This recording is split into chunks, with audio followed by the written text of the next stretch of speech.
అందరికీ నమస్కారం. ఈరోజు చలిమిడి చేసి చూపిస్తున్నా. దానికోసం 3 గ్లాసులు తీసుకున్నాను. ముప్పావు కిలో తీసుకున్నాను అనమాట. పావు గ్లాసుతో 3 గ్లాసులు రైస్. ఇవి కొంచెం లావు బియ్యము. ఇవి మంచిగా చెరిగేసి ఒక 5-6 సార్లు కడిగేసేయాలన్నమాట. కడిగి నైట్ అంతా నానబెట్టేసేయాలి. మార్నింగే ఇలా జల్లిబొట్టలో తీసి పెట్టేసుకోవాలి. ఈ విధంగా పెట్టుకుంటే వాటర్ అంతా కిందకు వచ్చేస్తుంది. ఒక గంట సేపు ఇలా ఉంచేసాను. ఆ తర్వాత మిక్సీకి వేసాను అనమాట. లైట్గా తడి ఉండాలి బియ్యంలో, అప్పుడే పిండి బాగా వస్తుంది. కేజీన్నర వరకు అయితే మనం మిక్సీలో ఆడేసుకోవచ్చు. మరపట్టించాల్సిన అవసరం లేదు. మామూలుగా అరిసెలకి చలిమిడికి మరపట్టేస్తాం కదా, ఎక్కడో ఉంటుంది మర తీసుకెళ్ళడం కంటే. ఈ విధంగా చేసేసుకోవచ్చు. కిలోన్నర వరకు. ఎక్కువైతే ఈ మిక్సీ వేడైపోతుంటుంది అనమాట. మధ్య మధ్యలో ఆపి ఆన్ చేస్తూ ఉండాలి. ఇంకా మంచిగానే నాకు అరగంటలోపే అయిపోయింది. జల్లించడం అయిపోయింది, మిక్సీ పట్టడం, జల్లించడం 2 అరగంటలోపే అయిపోయి.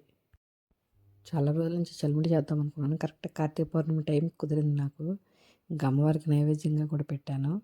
చంద్రుడికి కూడా పెడితే చాలా మంచిదంట. మనం మామూలుగా ఇప్పుడు పచ్చి చలిమిడి చేసి పెడతాం కదా, ఈ విధంగా ముందు రోజు చేసి పెట్టుకుంటే మనం ఆ రోజు నైవేద్యంగా పెట్టుకునేటప్పుడు ఈజీగా ఉంటుంది పని కూడా. జల్లించిన తర్వాత ఆ పిండి ఆరిపోకుండా పిండి అంతా ఇలా అడిచిపెట్టుకుంటూ ఉండాలన్నమాట. అరిసెలకైనా ఈ చలిమిడి చేసేటప్పుడైనా ఈ విధంగా అడిచిపెట్టుకోవాలి. అప్పుడే పిండి మనం పాకం పట్టేటప్పుడు బాగుంటుంది. ఫస్ట్ ఒక ఆయిల్ నలిగిన తర్వాత మళ్ళీ బియ్యం వేసుకున్న తర్వాత మనం జల్లించిన ఆ రవ్వ ఉంటుంది కదా, రవ్వ కూడా ఇందులో వేస్తే అది కొంచెం డ్రై అయ్యి ఇవి కొంచెం తడి ఉన్నా కానీ మంచిగా నలుగుతుంది పిండి. ఫాస్ట్గా అయిపోతుంది. బియ్యం మిక్సీ పట్టి పిండి అంతా తయారు చేసి మూత పెట్టేసి పక్కకు పెట్టుకున్న తర్వాత ఇలాచీలు అయితే 8 తీసుకున్నాను. ఆ తొక్కలన్నీ ఒలిచేసి ఈ విధంగా పొడి చేసి పెట్టుకోవాలి. ఇంకా బెల్లం కూడా ముప్పావు కిలో రైస్కి అరకిలో బెల్లం పట్టింది. 3 గ్లాసులకి 2 గ్లాసులు బెల్లం అనమాట. తురిమేసి పక్క పెట్టుకున్నా. పంచదారతో కూడా చేస్తారు చలిమిడి. నేనైతే బెల్లంతో చేశాను. ఎందుకో నాకు బెల్లంతో నచ్చుతుంది. చాలామంది పంచదారతో చేస్తారు, అది కూడా బాగుంటుంది. మా ఇంట్లో అయితే మా విజిపిని చేస్తుంది చలిమిడి ఒకటిని. జున్ను చాలా టేస్టీ చేస్తుంది. మా పిల్లలు అంటారు, అత్త బాగా చేస్తుంది చలిమిడి, జున్ను చాలా టేస్టీగా ఉంటుంది అని చెప్పేసి. చలిమిడి ముద్దలని షార్ట్ పెట్టాను కదా, ఆ షార్ట్లో సత్యవాణి గారి మాటలు చాలా బాగున్నాయని పెట్టాను అనమాట. పెళ్ళైన ప్రతి అమ్మాయికి పిల్లలు పుట్టే వరకు, ఆ తర్వాత కూడా చాలాసార్లు ఈ చలిమిడి చేసి పంపిస్తారనమాట అమ్మాయికి సారి కింద. ఇంకా దానికి రిలేటెడ్గా ఉందని చెప్పేసి నేను ఆ షార్ట్లో సత్యవాణి గారి మాటలు పెట్టాను. మరి అందరికి అర్థమైందో లేదో. ఈ బెల్లంలో కొంచెం డస్ట్ ఉందనిపించింది నాకు. ఇంకా ముప్పావు గ్లాస్ వాటర్ వేసి ఉడికించేసాను అనమాట.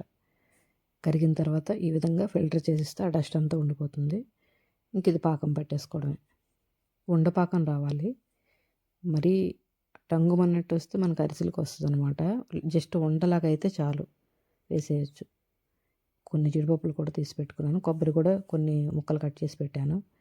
పిండి మాత్రం భలే నలిగింది. చాలా మంచిగా వచ్చింది పిండి. బెల్లం పాకం ఉండపాకం వచ్చే వరకు తీసుకోవాలన్నమాట. ఈ గిన్నె మా పెళ్ళప్పుడు గిన్నె 20 ఇయర్స్ అవుతుంది. తోముతుంటే ఇంకా షైనింగ్ వస్తూ ఉంటుంది. కంచు గిన్నె అనమాట. ఫస్ట్ పాలు పొంగించేటప్పుడు అమ్మ వాళ్ళు ఇచ్చింది. అసలు ఇందులో స్వీట్స్ ఎక్కువ చేస్తుంటాను. ఇందులో స్వీట్స్ చేయాలంటే నాకు చాలా ఇష్టం. స్వీట్స్ కానీ ప్రసాదాలు కానీ ఎక్కువ గిన్నెలో చేస్తాను. ఇంకా 10-15 నిమిషాల్లోనే మంచిగా పాకం అయితే వచ్చేసింది. ఈ విధంగా చిన్న బౌల్లో వాటర్ వేసుకొని ఆ వాటర్లో ఈ పాకం వేసి చూసుకోవాలి. కొంచెం ఉండలా కడితే సరిపోతుంది. అరిసెలకైతే ఇది ఉండలాగా వచ్చి మళ్ళీ మనం వాటర్లోకి వేస్తే టంగుమని సౌండ్ రావాలి. ఈ మనం చలిమిడి చేసేటప్పుడు మాత్రం మామూలుగా ఇలాగ ఉండొస్తే సరిపోతుంది. ఇంకా స్టవ్ కట్టేసి పిండి కొంచెం కొంచెం వేసుకుంటూ మంచిగా కలిపేసేయాలి. ఈ పాకం వేడిగా ఉంటుండగానే పిండి మొత్తం కలిపేసేయాలి. కొంచెం కొంచెం పిండి వేసుకుంటూ బాగా కలిపేయాలి, లేకపోతే ఉండకడ చూసుకోవాలన్నమాట. పిండి వేసుకుంటూ కంటిన్యూస్గా కలుపుతూనే ఉండాలి, అప్పుడే ఉండకట్టకుండా ఉంటుంది. ఒకసారి మొత్తం కలిపేసిన తర్వాత స్టవ్ మీద పెట్టి కొంచెం వేడి చేసి కలిపితే ఇంకా ఉండలేకుండా మొత్తం అంతా స్మూత్గా అయిపోతుంది. ఎక్కువసేపు స్టవ్ మీద పెట్టకూడదు. ఈ పిండి వేసిన తర్వాత కొంచెం వెచ్చగా అయ్యే వరకు ఉంచి మళ్ళీ కలిపేసి ఆపేసేయాలన్నమాట. అంతే. కలపడం మాత్రం కంటిన్యూస్ కలుపుతూనే ఉండాలి. పిండి మొత్తం మనం వేసేసే వరకు ఈ విధంగా దగ్గరికి వచ్చేస్తుంది. మనం పైనుంచి గరిటెతో తీసి వేస్తే కొంచెం అలాగా పడుతుంటుంది అనమాట కిందకి. అప్పుడు ఇంక పిండి వేయడం ఆపేయాలి. నేను వేసిన బెల్లం అయితే పిండి మొత్తం పట్టేసింది. కరెక్ట్గా వచ్చింది. ఈ విధంగా ముందే దంచి పెట్టుకున్న ఈ ఇలాచీని వేసుకోవాలి. వేసి ఒకసారి కలిపేసి పైనుంచి ఈ విధంగా జార్చి చూడండి. ఇలా వస్తుంది. ఇంకా ఇలా వస్తే సరిపోతుంది, పిండి వేయడం ఆపేయాలి.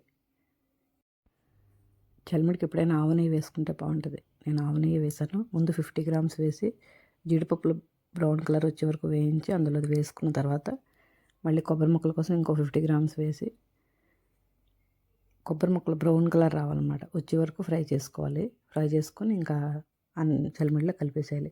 కొబ్బరి వేపేటప్పుడు ఈ నెయ్యిలో ఎంత మంచి స్మెల్ వస్తుందో. కొబ్బరి నెయ్యిలో వేయించేటప్పుడు చుట్టుప్రక్కల చాలా మంచి స్మెల్ వస్తుంది. చాలామందికి తెలిసిపోతుంది. చలిమిడి టేస్ట్ తెలిసే వాళ్ళకైతే ఎవరో చలిమిడి చేస్తున్నారని అర్థం అవుతుంది. అంత మంచి స్మెల్ వస్తుంది అనమాట. ఆ స్మెల్ అయితే నాకు చాలా బాగా నచ్చుతుంది. ఈ కొబ్బరి వేయించేటప్పుడు డార్క్ బ్రౌన్ కలర్ రావాలి, బ్లాక్గా అవ్వకూడదు. డార్క్ బ్రౌన్ వస్తే టేస్ట్ బాగుంటుంది. మరీ నల్లగైనా బాగుండదు, అలాగని వేగకపోయినా టేస్ట్ బాగుండదు. డార్క్ బ్రౌన్ కలర్ వస్తే చాలా టేస్ట్గా ఉంటుంది. మనకు ఆ చలిమిడిలో ముక్క తినేటప్పుడు మంచి టేస్ట్ తెలుస్తుంది. ఈ ముక్కలు ఆ చలిమిడిలో వేసి కలిపేసి మూత పెట్టేసుకోవడం. మర్నాడు మనం పూజ చేసుకునేటప్పుడు కొంచెం ప్రసాదం తీసి దేవుడికి పెట్టాను. మిగతా కొంచెం అయితే నేను గుడి దగ్గరికి తీసుకువెళ్ళాను. అక్కడ అమ్మవారికి సమర్పించిన తర్వాత అది కొంతమందికి అక్కడ ఇచ్చానమాట. మంచి టేస్ట్ అండి, చాలా బాగా వచ్చింది చలిమిడి అన్నారు. నాకైతే బాగా అనిపించింది. ఈ పౌర్ణమికి నేను పెట్టే ప్రసాదం చలిమిడి మీకు చూపించడం కూడా నాకు చాలా బాగా అనిపించింది. నచ్చితే లైక్ చేయండి. మీ వాళ్ళకి ఎవరికైనా ఈ వీడియో ఉపయోగపడుతుందేమో వాళ్ళకి షేర్ చేయండి. మరో మంచి వీడియోతో మేము ముందుకు వస్తాను.